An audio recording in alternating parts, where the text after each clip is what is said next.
से आप सभी का मंत्रा क्लासेस के यूट्यूब चैनल पर स्वागत है। जैसा कि हम पढ़ रहे थे इतिहास में भारत में राष्ट्रवाद, हम पहले पार्ट में उसका इंट्रोडक्शन पढ़े थे कि भारत में क्या कारण थे जिसने राष्ट्रवाद के उदय को प्रोत्साहित किया, राष्ट्रवाद की भावनाओं को प्रज्वलित किया है। उनमें महात्मा गांधी के बारे में भी चर्चा किए थे, कुछ बताए भी थे कि यह चीज़ था जिसके कारण क्या कि भारत में राष्ट्रवादी भावना क्या हुई, विकसित हुई हैं। तो चलिए क्लास शुरू करते हैं।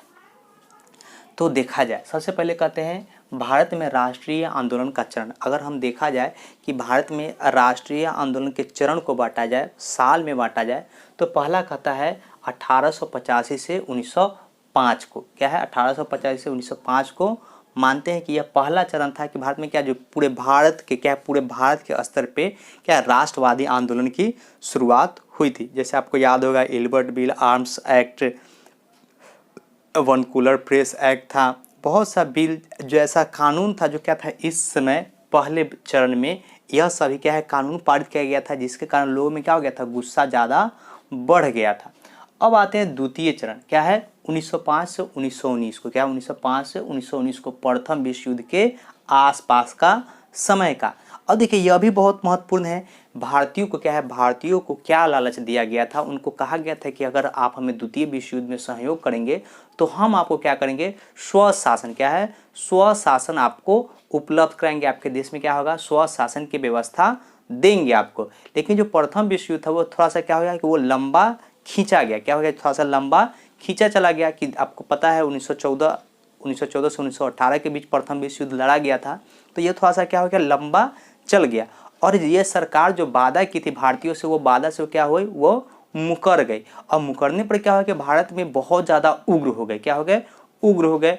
अंग्रेजों ने एक भारत सरकार अधिनियम, एक कानून पारित किया था जिसके तहत भारत में स्वतः शासन की प्रक्रिया थी, जिसमें भारत के लोग भारी विरोध कर रहे थे। और एक आता है होम रूल आंदोलन। क्या है होम रूल आंदोलन, जिनके संस्थापक थे एनी बेसेंट थे, जो कहाँ से सबसे पहले नीदरलैंड से शुरू हुआ और भारत में भी 1917 के आसपास उन्होंने पूरे भारत में स्वशासन की प्रक्रिया को शुरू किया था। तो इस तरह हम देखते हैं कि यह जो 1905 से 1914 के बीच का जो घटनाक्रम है, जिसमें रॉलेट एक्ट भी इस्तेमाल हुआ है कि रॉलेट एक्ट मतलब एक ऐसा कानून जब सरकार के खिलाफ ज़्यादा लोग बोलने लगे। क्या बोलने लगे, रॉलेट एक्ट याद रखिएगा कितना है 1917 में ये शुरू हुआ था। जो मुख्य रूप से क्या है असहयोग आंदोलन की जो शुरुआत है, क्या असहयोग आंदोलन जो शुरू हुआ है वह कहाँ से शुरू हुआ था, तो 1917 से ही शुरू हुआ था। तो आप देखते हैं क्योंकि महात्मा गांधी जी है, उनको ये पूर्ण विश्वास था कि भारत की स्वतंत्रता तब तक नहीं हो सकती है जब तक भारत के क्या हर तबका, क्या है अमीर से अमीर, गरीब से गरीब लोग एक साथ नहीं होंगे, तब तक हम भारत को क्या कर सकते हैं, आज़ादी की लड़ाई नहीं लड़ सकते। इसी के लिए उन्होंने असहयोग, क्या है असहयोग आंदोलन की शुरुआत की थी। इसके बारे में भी चर्चा करेंगे हम थोड़ा बहुत आगे में बढ़ेंगे। तो ये देखते हैं उसके मतलब यह जैसे होम रूल आंदोलन हुआ, चाहे रॉलेट एक्ट था। तो रॉलेट एक्ट में क्या था कि जब सरकार क्या है कि प्रथम विश्व युद्ध के बाद भारत में अपनी आज़ादी के लिए बहुत ज़्यादा मांग उठ रही थी, तो सरकार ने क्या किया, एक ऐसा कानून पारित किया कि इसमें बिना संदेह के, क्या किसी थोड़ा संदेह के आधार पर ही लोगों को क्या किया था, गिरफ्तार कर लिया था। न उन्हें बोलने की आज़ादी थी, न वकालत करने की आज़ादी, मतलब नहीं वकालत कर सकते थे, न ही वो क्या कर सकते कोई अपील कर सकते थे। इसीलिए महात्मा गांधी ने रॉलेट एक्ट कानून को क्या कहा था, उनको कहा था कि यह अंधा कानून है। और उसी के बाद वही रॉलेट एक्ट के बाद ही बहुत सी घटना होने लगी। जलियांवाला बाग हत्याकांड भी क्या है रॉलेट एक्ट से ही संबंधित है। अब आते हैं तृतीय चरण। यह क्या है, तृतीय चरण ही बहुत महत्वपूर्ण है पूरे भारत के इतिहास में, आज़ादी में। यह जो चरण है ये क्या है, बहुत ज़्यादा महत्वपूर्ण है। इसी को गांधी युग कहा जाता है। इन पे गांधी जी ने बहुत से आंदोलन किए, बहुत से ऐसे मतलब पूरे भारत में राष्ट्रवाद की जो भावना है इसी वर्ष प्रेरित हुआ, जिसके माध्यम कौन थे, तो महात्मा गांधी माध्यम थे। पहला का था असहयोग आंदोलन। क्या असहयोग आंदोलन 1920 से 1922 तक चला था। इसमें हम लोग सब चीज़ जानेंगे, क्या परिणाम हुआ, क्या कारण था, सकारात्मक एवं नकारात्मक दोनों हम लोग जानेंगे। फिर था सविनय अवज्ञा आंदोलन। क्या है सविनय अवज्ञा आंदोलन भी बहुत महत्वपूर्ण है। सविनय अवज्ञा आंदोलन क्या था, यह इसकी शुरुआत कैसे हुई थी, तो नमक तोड़ो कानून के दौरान यह क्या बात है, यह शुरुआत था कि नमक क्या है कि अमीर से अमीर और गरीब से गरीब आदमी का क्या है चिन्ह है। गरीब आदमी के लिए भी नमक उतना ही आवश्यक है जितना एक अमीर आदमी के लिए। मुख्य रूप से इसमें यह भी था कि भारत में जो स्वयं शासन क्या भारत शासन अधिनियम था, उसके भी यह क्या है बहुत ही ज़्यादा इसमें महत्वपूर्ण है। इसमें हम लोग पढ़ेंगे नेहरू रिपोर्ट और के बारे में भी, इसके बारे में हम लोग को जानना है। और लास्ट का था भारत छोड़ो आंदोलन। क्या है? भारत छोड़ो आंदोलन। अब क्या था कि इस आंदोलन क्या है, सविनय अवज्ञा आंदोलन, असहयोग आंदोलन के कारण सरकार क्या हो गई थी, बहुत ज़्यादा गुस्सा हो गए थे। उन्होंने क्या किया कि कांग्रेस पार्टी को मतलब उनको बैन कर दिया। उसकी जो सरकार मतलब उनकी जो पार्टी थी उसे मतलब पार्टी का दर्जा छीन लिए। इन सभी से क्या है, इन सभी और जितने भी नेता थे उन सभी को गिरफ्तार कर लिया गया। लेकिन महात्मा गांधी ने फिर हार नहीं माना। क्या है? हार नहीं माना। और उन सभी ने इन सभी को देखते हुए फिर से एक आंदोलन क्या है पूरा ताकत के साथ फिर से एक आंदोलन की शुरुआत की। इसी आंदोलन को क्या कहा था? भारत छोड़ो आंदोलन कहा जाता है। तो आज हम शुरू करने वाले हैं असहयोग आंदोलन से, कि असहयोग आंदोलन क्या था उससे शुरू हम करेंगे। हम जानेंगे कि जो असहयोग आंदोलन है उसकी पृष्ठभूमि क्या होगी, वह क्या आधारशिला रहा होगा जिसके कारण क्या था कि असहयोग आंदोलन की शुरुआत हुई थी, उसी के बारे में चर्चा करेंगे। तो उसके तहत हमें पढ़ना है रॉलेट एक्ट। क्या है? रॉलेट एक्ट पढ़ेंगे, जलियांवाला बाग हत्याकांड पढ़ेंगे, असहयोग आंदोलन की जो आधारभूत थी, जो कारण क्या रहा होगा, पृष्ठभूमि क्या रही होगी जिसके कारण महात्मा गांधी जो इंग्लैंड में पढ़े थे उनको क्या हुआ, जो इस मतलब पहले वो जो अंग्रेजी के वकालत है उसके सहयोग करते थे वो इतना विरोधी क्यों हो गए। तो आते हैं तो कहता है प्रथम विश्व युद्ध। कहता है प्रथम विश्व युद्ध के बाद अंग्रेजों ने क्या है, अंग्रेजों ने अपने विरुद्ध हो रहे क्रांतिकारी घटनाओं को रोकने के लिए एक नया कानून पारित किया। जो कानून क्या था, बड़ा ही कठोर था। क्या था? जो कानून था वो बहुत ज़्यादा कठोर था। और इसी कानून को क्या कहा गया? रॉलेट एक्ट कहा गया। क्योंकि हम पहले बताए हैं कि द्वितीय विश्व युद्ध का क्या हुआ था कि 1917 के आसपास से भारत में क्या कि बहुत ज़्यादा क्रांतिकारी दल क्या होने लगा था, एक्टिव होने लगे थे। जैसे गदर पार्टी, नरम गल, दरम गल, ये सब बहुत सा थी जो पार्टी क्या हो रही थी मतलब अस्तित्व में आ रही थी। और वो बहुत ही ज़्यादा क्या थी मतलब बहुत ही ज़्यादा सरकार के खिलाफ उग्र थी। इन सभी बातों को इन सभी चीज़ को दबाने के लिए अंग्रेजों ने एक कानून पारित किया जिसको क्या कहा गया? रॉलेट एक्ट कहा गया। कहता है रॉलेट एक्ट, कहता है याद रहे रॉलेट एक्ट कब पारित किया था? तो 1917 में पारित किया गया था। कहता है इस एक्ट के तहत क्या था, रॉलेट एक्ट का खासियत क्या था कि इस एक्ट के तहत किसी भी भारतीय को संदेह क्या है मतलब सिर्फ शक के आधार पर बिना वारंट, मतलब क्या है बिना वारंट मतलब होता है जैसे देखिए किसी के घर पे जब कोई पुलिस आता है तो उसके पास क्या होता है, जब तक आपको गिरफ्तार नहीं कर सकता जब तक आपके पास क्या हो, वारंट ना हो। लेकिन इस कानून के तहत क्या किया कि वारंट नहीं होने पर कहता है बिना वारंट के गिरफ्तार कर नज़रबंद कर दिया जाता था। मतलब गिरफ्तार करने के बाद आपको क्या है नज़रबंद, मतलब कि आप पूरी दुनिया से ही कट जाइएगा, एकदम अलग हो जाएगा। जैसे अभी हाल फिलहाल में देखे होंगे जम्मू कश्मीर में क्या था कि वहाँ पे बहुत सा नेता लोगों को क्या नज़रबंद किया गया था।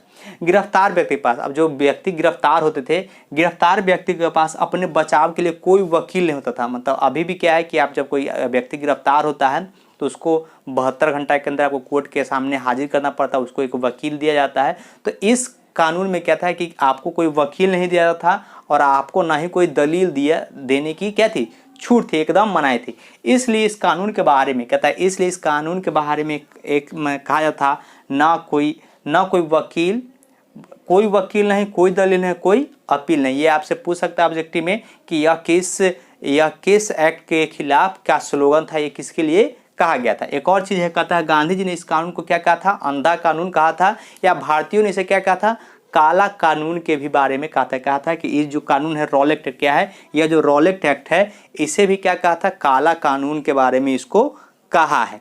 तो हमको उम्मीद है कि रॉलेट एक्ट के बारे में समझेंगे। इसके बाद क्या हुआ कि भारत में पूरी मतलब क्या है, भारत में पूरा मतलब इसके खिलाफ और ज़्यादा रोष उत्पन्न होने लगा। महात्मा गांधी थे जो अंग्रेजों के हमेशा पक्षधर रहे थे शुरू में ही, लेकिन जब ये देखे ऐसा कानून तो वो क्या हो गए, उनके खिलाफ हो गए। उनके खिलाफ क्या है कि उनके खिलाफ एकजुट होने लगे, उनके अंग्रेजों के खिलाफ वो क्या है कि बहुत ज़्यादा उग्र होने, उनके बारे में सोचने लगे कि इनको कैसे दबाया जाएगा, इसके खिलाफ हम कैसे काम करेंगे। तो चलिए आगे बढ़ते हैं, कुछ इसके बातें में रॉलेट एक्ट के आगे कुछ बारे में। अब देखिए महात्मा गांधी क्या थे, वो चाहते थे कि इस कानून का क्या हो, शांतिपूर्ण रूप से क्या हो, विरोध हो, क्या हो, शांतिपूर्ण। ऐसा नहीं कि कोई हिंसात्मक रूप ले। वो चाहते थे गांधी जी की या क्या है कि मतलब इसको शांति रूप से बहाल हो, इसी के लिए उन्होंने क्या है सत्याग्रह, क्या है सत्याग्रह के मार्ग पे चलने की बात कही। आपका जो टॉपिक है जलियांवाला बाग हत्याकांड। अब पहले इससे पहले यह घटना क्यों घटी इसके बारे में हम लोग पहले चर्चा करेंगे, उसके बारे में आएंगे कि जलियांवाला बाग हत्या मतलब जलियांवाला बाग कहाँ पे है, क्या इसका मतलब क्यों इसको इतना यह घटना इतना महत्वपूर्ण क्यों, हमारे देश के इतिहास में यह घटना इतना महत्वपूर्ण क्यों है। तो चलिए शुरू करते हैं इसके बारे में बताना। तो सबसे पहले समझेंगे कि जब रॉलेट एक्ट पारित हुआ, क्या है जब रॉलेट एक्ट पारित हुआ तो भारत में क्या उसके खिलाफ बहुत ज़्यादा रोष उत्पन्न हो गया था। पूरे भारत में जितने भी ब्रिटिश के जितने भी संपत्ति थे, जितने उनके अधिकार होते हैं, उन सभी का क्या होने लगा था कि उनके खिलाफ नारेबाजी होने लगी थी। लोग क्या कर रहे थे कि स्टेशन लूट ले रहे थे, थाना लूट लेते थे, रेलवे ट्रैक को क्षति पहुंचा रहे थे, यह सभी घटना हो रही थी। लेकिन एक समय क्या हुआ कि इसी समय पंजाब के दो स्थानीय नेता थे, क्या थे पंजाब के दो स्थानीय नेता थे, डॉक्टर क्या थे डॉक्टर सत्यपाल और डॉक्टर किचालू, क्या है डॉक्टर सत्यपाल और डॉक्टर किचालू थे। इनको क्या किया गया कि गिरफ्तार कर लिया, किसके तहत रॉलेट एक्ट के तहत गिरफ्तार कर लिया गया। और क्या हुआ कि पूरे पंजाब में पंजाब के जो ब्रिटिश सरकार थे उन्होंने क्या किया वहाँ की जनता पे गोली चला दी। मतलब ये जलियांवाला बाग हत्याकांड से पहले कि इसमें बहुत से लोग मारे गए। महात्मा गांधी क्या है महात्मा गांधी पंजाब जाना चाहते थे, वो जा भी रहे थे तो उनको क्या कर लिया गया गिरफ्तार कर लिया गया। और इसी साथ क्या हुआ कि वहाँ पे 11 अप्रैल को, क्या ध्यान रहे 11 अप्रैल को पूरे पंजाब में सैनिक शासन लागू कर दिया गया। सैनिक शासन लागू होने का अर्थ है कि आप किसी भी चौर चौराहे कहीं भी क्या है भीड़ इकट्ठा नहीं कर सकते हैं। जैसे आप भी आज भी वही चीज़ है, सैनिक शासन होने पे क्या होता है कि आप कहीं भी सभा का आयोजन नहीं कर सकते हैं या कुछ भी ऐसा मतलब भीड़ आप जुटा नहीं सकते हैं। तो पूरे पंजाब में क्या कर दिया गया कि वहाँ पे सैनिक शासन लागू कर दिया गया। लेकिन पंजाब के जो स्थानीय लोग थे, क्या जो पंजाब के लोग थे वो अपने स्थानीय नेता की गिरफ्तारी पे बहुत ज़्यादा क्या होते गुस्सा हो गए थे। इसीलिए उन्होंने क्या किया, इसीलिए उन्होंने 13 अप्रैल 1919 को, क्या 13 अप्रैल 1919 को पंजाब के अमृतसर में एक स्थान है जलियांवाला, क्या है जलियांवाला बाग है। इसका खासियत क्या है कि देखेंगे इसका खासियत क्या जलियांवाला बाग का, वो कुछ इस तरह का है, क्या है पूरा गोल है, क्या है पूरा गोल है और बीच में एक कुआं है और एक ही आने जाने का रास्ता है। मतलब क्या है कि ऊंचा दीवार है और वो गोल है और एक ही आने जाने का रास्ता है। और वहाँ पे क्या हुआ कि वहाँ पे सभा का आयोजन किया गया, वो भी क्या था शांतिपूर्ण सभा का था। इस शांतिपूर्ण सभा का आयोजन किया गया, इसमें महिलाएं बच्चे एवं पुरुष भी मुख्य रूप से जमा हुए थे। वह शांति रूप से सभा का आयोजन कर रहे थे। लेकिन तभी क्या हुआ कि पंजाब का एक नया उप गवर्नर जनरल बहाल हुआ था जो ओ डायर था। कौन था? ओ डायर था। वो बड़ा ही निर्दयी तरह का था। उसने क्या किया अपने सैनिकों के साथ वह पूरे जलियांवाला बाग का जो प्रवेश और यह जो एक ही प्रवेश और एक ही निकास द्वार था वहाँ पे जाकर वह क्या हो गया खड़ा हो गया और लगातार बिना किसी सूचना दिए हुए, क्या है बिना भीड़ को सूचना दिए हुए या बिना सभा को सूचना दिए हुए वहाँ पे खड़ा हो गया और लगातार 10 मिनट तक, क्या है लगातार 10 मिनट तक 1600 राउंड, क्या है 1600 राउंड गोली चलवाई थी। जिससे क्या हुआ कि एक तो मतलब पूरा भगदड़ मच गया, कुछ लोग कुआं में कूद गए, कुछ भीड़ से कुचल के मर गए। इसमें 1000 लोग, कम से कम 1000 लोग की क्या हो गई थी, मतलब उनकी हत्या हुई थी या उनकी क्या हो गई थी गोली से मृत्यु हुई थी। यह घटना भारत के इतिहास में क्या है कि बहुत ही शर्मनाक था पूरे, लेकिन इसको अंग्रेजों ने इस बात को मानने से इनकार कर दिया। लेकिन यह घटना इतनी दर्दनाक थी, इतनी भयावह थी कि भारतीय इतिहास में इसे हमेशा याद रखा जाता है एक सौहार्द के रूप में कि लोगों ने इसके लिए कुर्बानी भी दी थी। एक और बात है कि इस जो हत्याकांड हुआ था तो महात्मा गांधी और रविंद्रनाथ टैगोर, भारत के दो बहुत बड़े आदमी थे रविंद्रनाथ टैगोर और महात्मा गांधी। महात्मा गांधी को सर की उपाधि दी गई थी अंग्रेजों द्वारा, महात्मा गांधी को सर की उपाधि दी गई थी। तो वही रविंद्रनाथ टैगोर को नाइट, क्या है नाइट का उपाधि दिया गया था, जो ब्रिटेन सरकार का उस समय का क्या था सबसे बड़ा सम्मान होता था। इन दोनों ने इस घटना के बाद अपनी उपाधि क्या की थी, उनको लौटा दी थी। क्या की इनको लौटा दी थी। एक और बात है कि जलियांवाला बाग हत्याकांड पे इतना जब रोष हुआ, लोग इसके खिलाफ हुए, तो अंग्रेज सरकार ने एक समिति का गठन किया जो जलियांवाला बाग हत्याकांड की क्या करती, समीक्षा करती, उसकी जांच करती। उस समिति का नाम क्या था, हंटर समिति था। उन्होंने इस घटना के लिए क्या है, उन्होंने इस घटना के लिए जनरल डायर को दोषी ठहराया कि वह क्या किए थे, गलत किए थे। पर अंग्रेज सरकार ने इसे मानने से इनकार कर दिया कि वो इस बात को माने नहीं। एक और है, इसका नाम है, उधम सिंह का नाम आता है, कभी मारिएगा सर्च, कभी आपको मिलेंगे। एक उधम सिंह थे, उन्होंने जनरल डायर से बदला लेने की ठानी थी, कहते कि हम बदला उससे लेकर रहेंगे। लेकिन इस घटना के बाद क्या हुआ कि जनरल डायर वापस अपना इंग्लैंड चला गया था। लेकिन जो उधम सिंह थे वो इंग्लैंड गए और वहाँ पर गोली मार कर उनसे क्या किया था, बदला लिए थे। तो इस पे चर्चा करते हैं, जलियांवाला बाग हत्याकांड। कहता है 13 अप्रैल 1919 को पूरे भारत में, क्या है 13 अप्रैल, याद रहे जलियांवाला बाग हत्याकांड कब हुआ है, तो 13 अप्रैल 1919 को हुआ है। पूरे भारत में रॉलेट एक्ट का क्या हो रहा था, विरोध हो रहा था।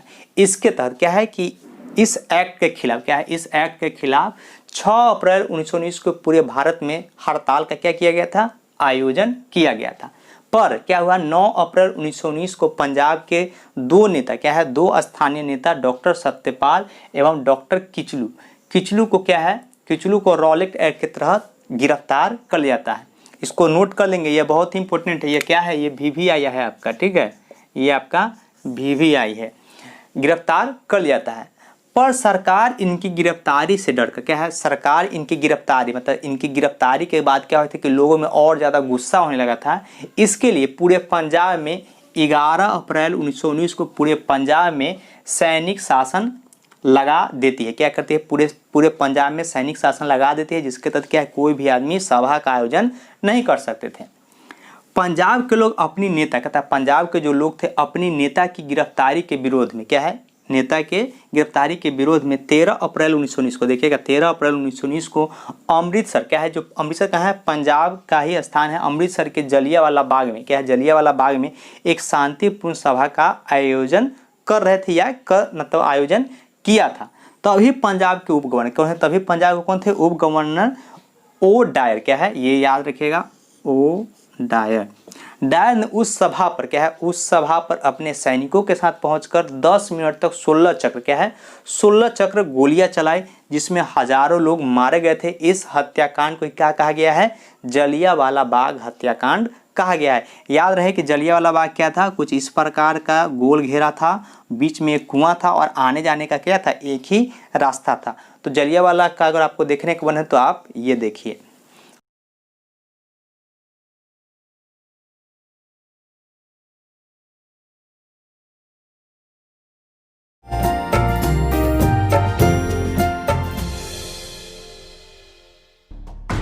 तेरह अप्रैल 1919 को मानवता के इतिहास पर कलंक लगा। अमृतसर के जलियांवाला बाग में सरकार विरोधी सभा में आए निहत्थे लोगों पर अंग्रेज फौजियों ने की गोलियों की बौछार।